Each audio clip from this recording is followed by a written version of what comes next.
మొదటి నుంచి కూడా అవన్నీ మేము అన్ని అనుభవించి ఇక్కడికి వచ్చాం కాబట్టి. అంటే ఒక సినిమా తీయడం అంటే 100 పీరియడ్ తీయడం, ఒక 2-3 కాదు. పైగా ఎవడు అదుగుతాడో తెలియదు, ఎవడు కోపం వస్తుందో తెలియదు, ఎవడు మధ్యలో మాయమైపోతాడో తెలియదు. అయినా సరే ఇన్ని టాపిక్స్ అంటే ముఖ్యంగా బేసిక్గా ఒక ఆర్టిస్ట్ అయి ఉండి అనే నిర్మాత అయితే వచ్చే బాధలు వర్ణనాతీతం. అవన్నీ ఎదుర్కొని ఇవాళ ఇంత దూరం వచ్చిందంటే అందుకు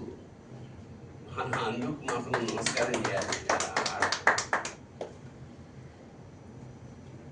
పైగా ఒక ఉమెన్ ఎంపవర్మెంట్ అని గొప్పగా చెప్పుకుంటున్న ఈరోజు నిలబడి ఒక మహిళ ఇంత కష్టాలు ఓర్చుకుని సినిమా తీసుకుని నిజంగా నాకు అప్పటి నుంచి ఆ వాత్సల్యం నాకు ఆ అమ్మాయి అంటే అన్నమాట నా కూతురు లాంటిది.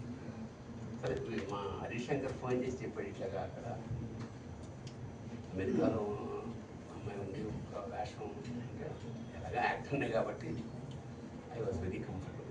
చాలా జనరల్గా ఏంటంటే సినిమా అయిపోగానే సంబంధం తీరిపోతుంది మాకంటే రంగు ఇలా తీసేయడంతో దాంతో మనకేం సంబంధం 99%.